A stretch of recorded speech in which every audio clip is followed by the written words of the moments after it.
मैं अपने आप को खुशनसीब समझता हूं कि मुझे आत्मनिर्भर बिहार के इस लॉन्चिंग कार्यक्रम में अपने आप को संबद्ध करने का सौभाग्य मिला है। मैं इसलिए कह रहा हूं क्योंकि मेरा इस धरती से विशेष नाता है और मैं बैठा बैठा सोच रहा था, जब सुशील मोदी जी बता रहे थे कि ये सड़क बन गई, वो सड़क बन गई, तो मैं इतना तो बड़े गर्व के साथ भी कह सकता हूं और ऑथेंटिसिटी के साथ कह सकता हूं कि इसका बदलता बिहार और बदलने की कल्पना का बिहार, इसका चश्मदीद गवाह हूं तो मैं हूं, ये मैं बहुत गौरव से कह सकता हूं। मुझे याद है, इन्होंने अभी कहा कि 61 से लेकर के 90 तक इतने सालों में, मुझे याद है कि जब मैं बचपन में काठमांडू जाया करता था तो पहले एलसीटी घाट, फिर स्टीमर, फिर उसके बाद उतरो, फिर वहां से रोड पकड़ो और पकड़ते पकड़ते रक्सौल पहुंचो। आज जब मैं चर्चा करता हूं कि मैंने मुजफ्फरपुर जाना है तो कहते हैं कोई बात नहीं, चलिए। ये अंतर मैं आपको बता रहा हूं। आज मैं अभी पटनेश्वरी देवी जी के दर्शन करके आया, मां पाटन की देवी के दर्शन करके आया। पता ही नहीं चला चिड़िया ताल पुल कहां है, पता ही नहीं चला रेलवे स्टेशन कहां है। सब चीजों में बदलता हुआ और मिनटों में वहां पहुंच जाना। पहले पटना सिटी जाना मतलब शायद पसीना बहाने के बराबर और आधा दिन बर्बाद करने के बराबर होता था। यह परिवर्तन हमने देखा है और यह परिवर्तन बिहार में जदयू और बीजेपी की सरकार के माध्यम से आया, लेकिन भारत की संस्कृति में और भारतीय राजनीतिक परिवेश में एक बहुत बड़ा परिवर्तन राजनीतिक संस्कृति का 2014 के बाद आया है। इसको हमको समझना चाहिए। 2014 के पहले नेताओं का वक्तव्य क्या होता था? हम देखेंगे, हम सोचेंगे, हम करने का प्रयास करेंगे, हम कर नहीं पा रहे हैं। और 2014 के बाद मोदी जी के नेतृत्व में राजनीति की संस्कृति क्या बदली? वो ये बदली कि हम कर सकते हैं और हम करके दिखाएंगे। यह परिवर्तन हमको देखने को मिला है। और फिर मैं सिर्फ कहने के लिए नहीं कहता हूं। किसने मना किया था 2014 से पहले कि 18,000 गांव जो बिजली के बगैर हैं उनको बिजली दे दो? लेकिन ये मोदी जी का इंतजार कर रहा था। किसने कहा था कि 2.5 करोड़ लोग बिना बिजली के घरों में रहते हैं, उनको बिजली प्रदान करो? नहीं कर सके। उसके लिए मोदी जी का इंतजार करना था। मोदी जी आए और आज 2.5 करोड़ घरों में बिजली मुफ्त पहुंचाई गई है। इस बात को समझना चाहिए। किसने कहा था कि करोड़ों की संख्या में एलईडी बल्ब पहुंचाने में किसने रोका था? किसने कहा था कि 8 करोड़ बहनों के घर में चूल्हा ना जलने की स्थिति पैदा हो और लकड़ी का ईंधन जलाएं, वहां गैस का चूल्हा पहुंचाओ? आपने इसकी चिंता नहीं की। और मैं तो स्वास्थ्य मंत्री रहा हूं। मैं कह सकता हूं कि उज्ज्वला योजना सिर्फ घर का चूल्हा जलाने की योजना नहीं है। यह ट्यूबरकुलोसिस से लेकर के फेफड़े की बीमारी को जड़मूल करने का निदान है। इसको भी हमको समझना चाहिए। आने वाले समय में हेल्थ के रिकॉर्ड्स और हेल्थ के स्टेटस बताएंगे कि सिर्फ लकड़ी के चूल्हे के कारण और कोयले के चूल्हे के कारण ट्यूबरकुलोसिस की संख्या और फेफड़े की बीमारी की संख्या क्या होती थी और आज आने वाले समय में बीमारी की संख्या क्या रहने वाली है, यह अंतर पड़ने वाला है। किसने मना किया था कि देश के लगभग 40% आबादी, 55 करोड़ की जनता को 5 लाख रुपए का हेल्थ कवरेज गरीब लोगों को देने के लिए किसने रोका था? और मोदी जी के आने के बाद यह कैसे संभव हुआ? और इतना ही नहीं, वर्ल्ड हेल्थ असेंबली में डायरेक्टर जनरल डॉक्टर टेड्रोस मुझे बुला करके अपने भाषण में कहते हैं, come mister Nadda and tell the world what is Ayushman Bharat and show the difference with it. ये मैं इसलिए आपको बता रहा हूं क्योंकि नेतृत्व के मन में आया कि हम कर सकते हैं और हमने करके दिखाया और परिवर्तन लाया है। इस बात को समझना चाहिए। अब ये कोरोना की महामारी, लड़ तो अमेरिका भी रहा था, लड़ तो यूरोप के देश भी रहे थे, लड़ तो अन्य देश भी रहे थे, लेकिन लड़ने में नेतृत्व की स्पष्टता नहीं थी, विशनरी नहीं थे। मन में प्रश्न था, जान चाहिए या जहान चाहिए। मन में प्रश्न था कि लॉकडाउन चाहिए या इकोनॉमी चाहिए। पाश्चात्य देशों ने जो हमसे स्वास्थ्य में बहुत अच्छे खड़े थे, वो उन्होंने अपने आप को असहाय और लाचार महसूस किया। उनकी स्वास्थ्य की सिस्टम चरमरा गए, लड़खड़ा गए, असहाय महसूस हुए। यह मैं अमेरिका की बात कर रहा हूं, मैं न्यूयॉर्क की बात कर रहा हूं। जिस तरीके से डेथ रेट वहां बढ़ा, जिस तरीके से स्पेन में, जिस तरीके से इटली में, और इनके देश की संख्या क्या, 10 मिलियन, 20 मिलियन, 25 मिलियन, ये 130 करोड़ का देश, 1.3 बिलियन पीपल। और प्रधानमंत्री मोदी जी ने बोल्ड और टाइमली डिसीजन लेकर के इस देश के 130 करोड़ जनता की जान बचाई है। इस बात को हमको समझना चाहिए। और कहा कि जान है तो जहान है। और बाद में जब स्वास्थ्य की व्यवस्थाएं कर ली, तो फिर क्या कहा कि जान भी है और जहान भी है, काम भी करेंगे, आगे भी बढ़ेंगे। और व्यवस्थाओं के बारे में बातचीत करूं, यहां सुनील चौबे जी बैठे हुए हैं, बहुत मेहनत की इन्होंने। मैं प्रधानमंत्री जी के नेतृत्व में जिस तरीके से सरकार में चल, एक भी कोविड हॉस्पिटल नहीं था, एक भी। और आज 1659 डेडिकेटेड कोविड हॉस्पिटल्स हैं, यह हमको समझना चाहिए। एक भी कोविड का डेडिकेटेड बेड नहीं था। आज 12 लाख से ज्यादा डेडिकेटेड बेड्स हैं। टेस्टिंग फैसिलिटी, मैं जानता हूं, आपका सैंपल एनआईवी पुणे जाता था। डॉक्टर साहब मैं ठीक बोल रहा हूं, डॉक्टर जायसवाल जी, अध्यक्ष जी, हवाई जहाज से एनआईवी पुणे जाता था। और वही नेशनल इंस्टीट्यूट ऑफ वायरोलॉजी एक इंस्टीट्यूट थी जहां की कोविड का टेस्ट होता था। आज हमारे यहां 1600 से ज्यादा टेस्टिंग लैब्स हैं। और हमारे यहां प्रतिदिन, पहले 1500 टेस्टिंग होती थी, आज हमारे यहां प्रतिदिन 11 लाख से ज्यादा टेस्टिंग हो रही है। यह फैसिलिटी आकर के खड़ी। और अब मैं आत्मनिर्भर भारत की बात करूंगा। यह आत्मनिर्भर भारत का मोदी जी का कॉन्फिडेंस देखिए आप।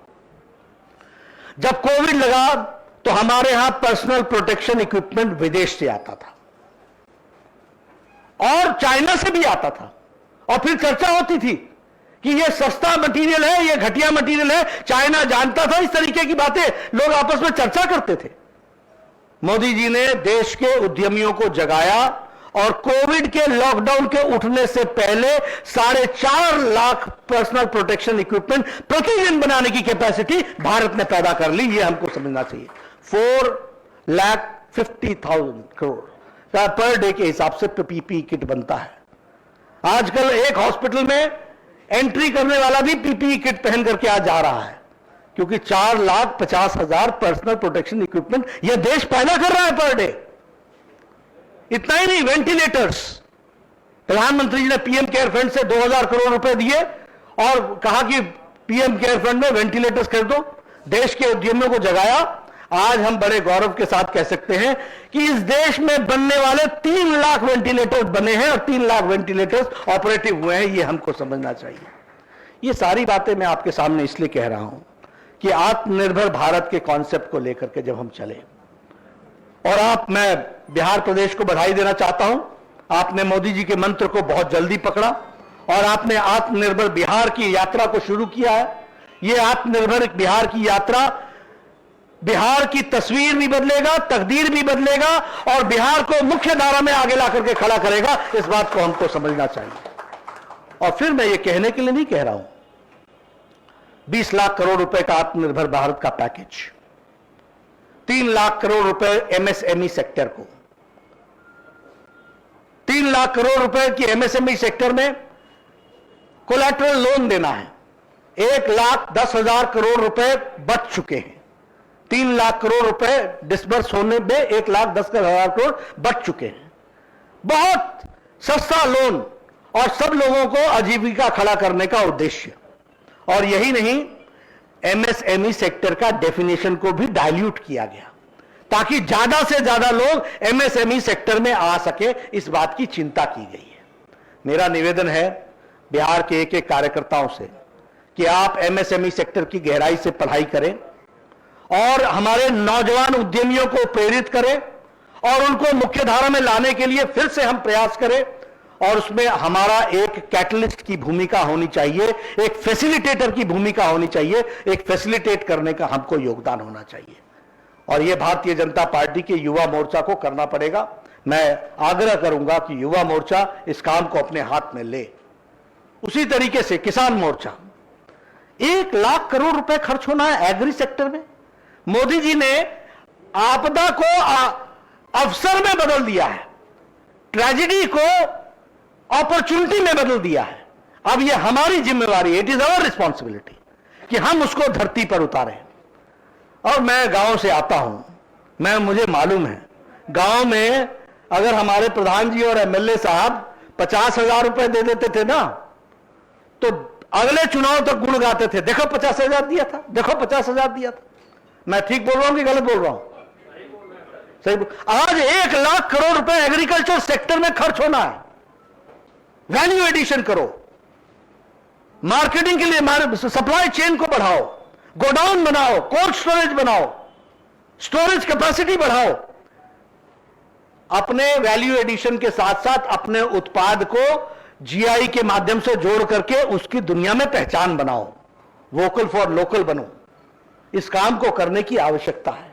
और इसलिए मैं चाहूंगा कि बिहार का एक भी फार्मर्स प्रोड्यूसर्स ऑर्गेनाइजेशन एफपीओ जो बने, उसमें भारतीय जनता पार्टी के कार्यकर्ता पूरी तत्परता से लगे, ताकि वह तय कर सके कि उनके इलाके में गांव की तस्वीर कैसे बदलेगी।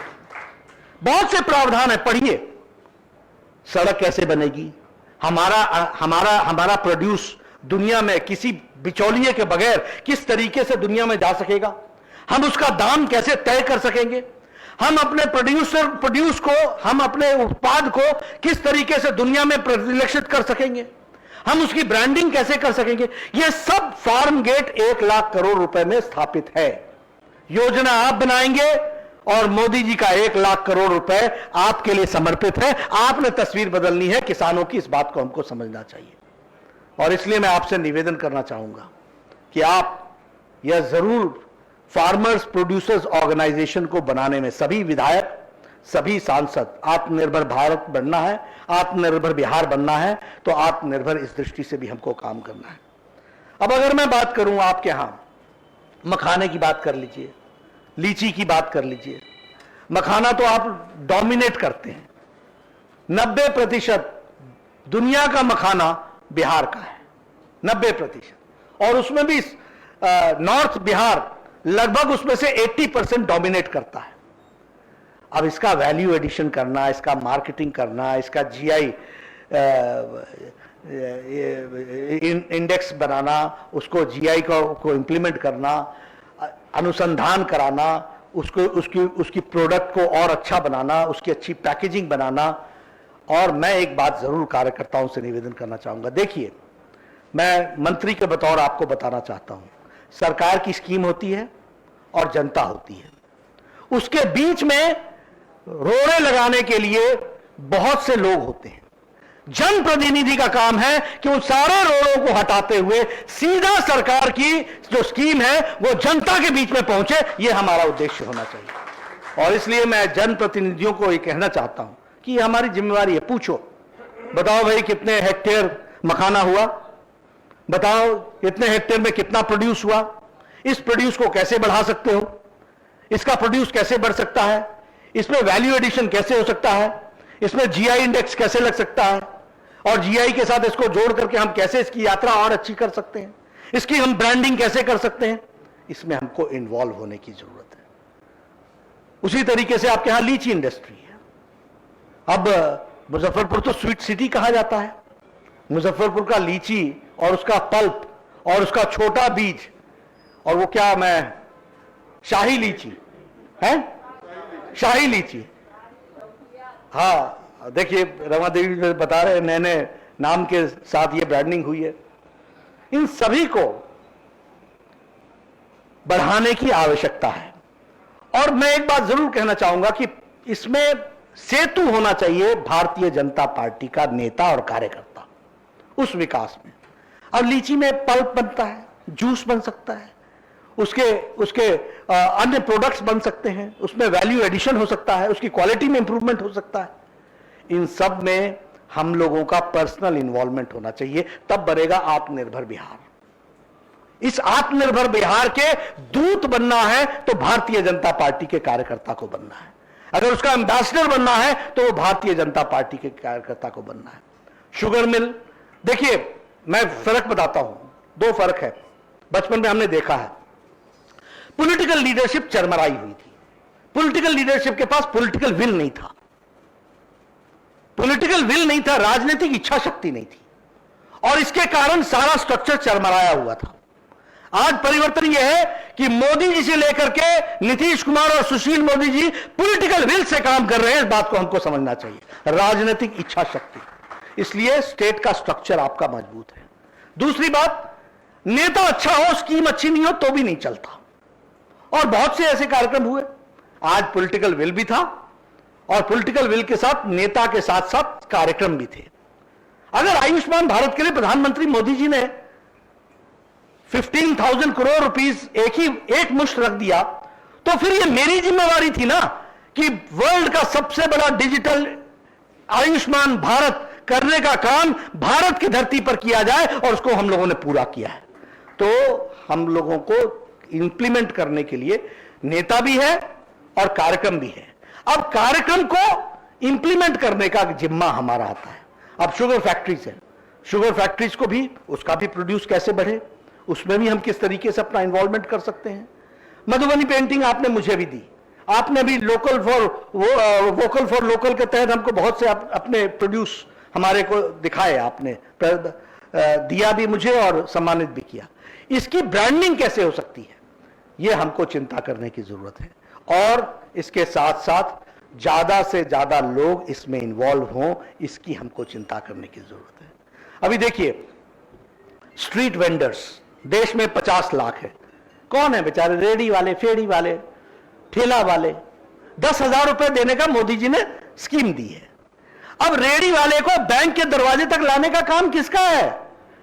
यह हमारा काम है, यह हमको जिम्मा लेना पड़ेगा। 5,000 करोड़ रुपए इसके लिए रखे गए हैं। हमारे उत्पाद को बढ़ाने के लिए, सिर्फ उत्पाद को बढ़ाने के लिए 20,000 करोड़ रुपए रखे गए हैं। मोदी जी ने कॉन्सेप्ट बनाया कि अगर हमारे लोग आत्मनिर्भरता की ओर चलते हैं और जो हमारे में उद्यम की ताकत है, तो हम इसका उपयोग क्यों ना करें और उनको हम क्यों ना सहायता दें। इसलिए 1 लाख करोड़ रुपए एग्रीकल्चर सेक्टर को, 3 लाख करोड़ रुपए एमएसएमई सेक्टर को, 10,000 करोड़ रुपए हमारे रेडी वालों के लिए, उसी तरीके से 20,000 करोड़ रुपए हमारे उत्पाद की क्वालिटी को बढ़ाने के लिए, ये सबका हमको उपयोग करना है। और इसलिए मैं जहां बिहार की बदलती तस्वीर देख रहा हूं, मुझे पूरा विश्वास है चुनाव के मैदान में एनडीए का गठबंधन नीतीश जी के नेतृत्व में भारतीय जनता पार्टी और लोक जनशक्ति पार्टी सभी मिलकर चुनाव लड़ेंगे और विजयश्री हासिल करेंगे नीतीश जी के नेतृत्व में। यह मैं दावे के साथ कह सकता हूं। लेकिन परिवर्तन के लिए भारतीय जनता पार्टी का दूत, कार्यकर्ता, उसको आगे आना पड़ेगा। बिहार की जनता इंतजार कर रही है। मैं मन पढ़ चुका हूं, वो जान चुके हैं। आप लोग बहुत समय इन बातों पर लगाते हैं कि हम आरजेडी पर बोले, हम पर, आपसे ज्यादा बिहार की जनता उनको जानती है, अच्छी तरीके से जानती है।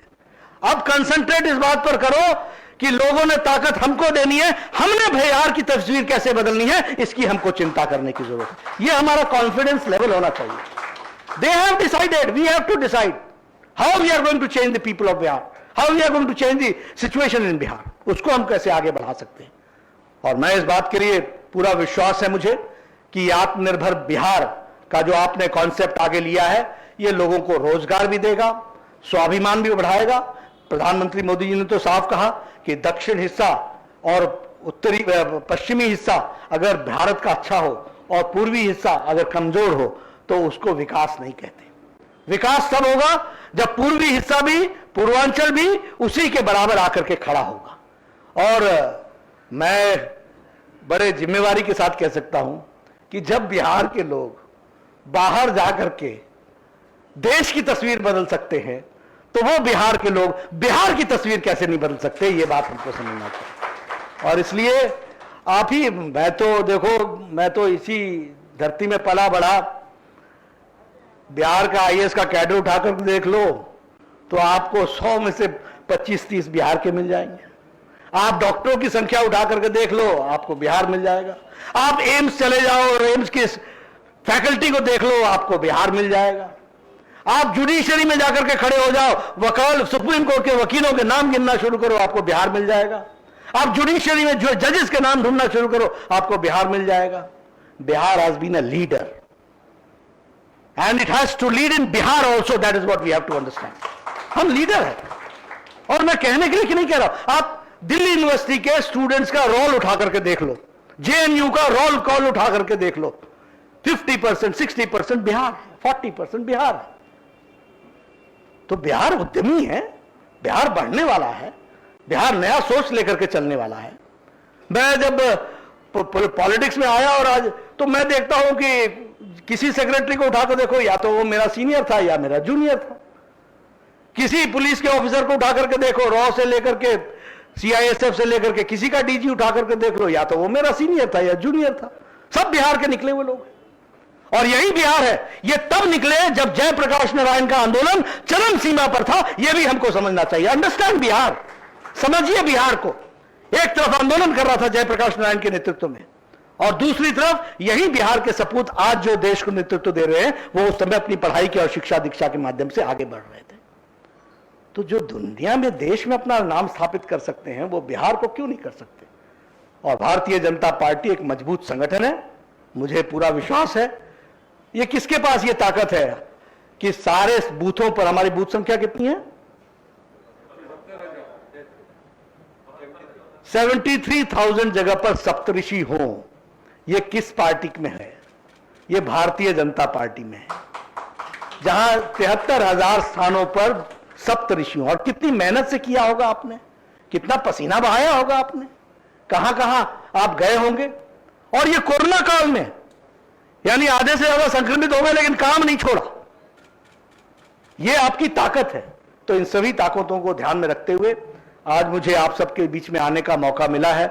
मैं यहां जब भी आता हूं तो मैं अपने घर महसूस करता हूं कि मैं घर आया हूं।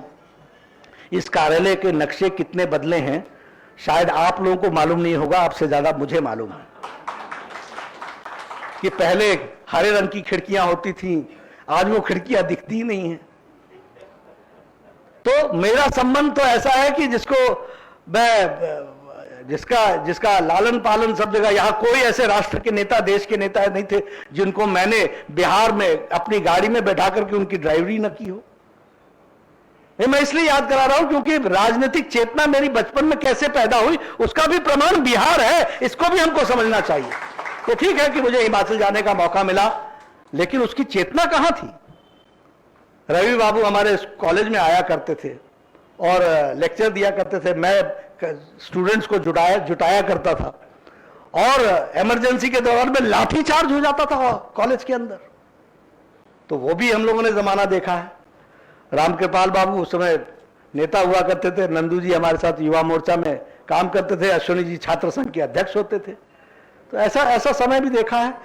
मैं ये महसूस करता हूं कि आज आत्मनिर्भर बिहार में मुझे आने का सौभाग्य मिला। इसके लॉन्चिंग में आप सब लोग मिलकर के बिहार को एक नई ऊंचाइयों पर ले जाएंगे, और आने वाली सरकार जो एनडीए की सरकार होगी वह विकास युक्त होगी और आगे बढ़ेगी। इन्हीं शब्दों के साथ बहुत बहुत धन्यवाद।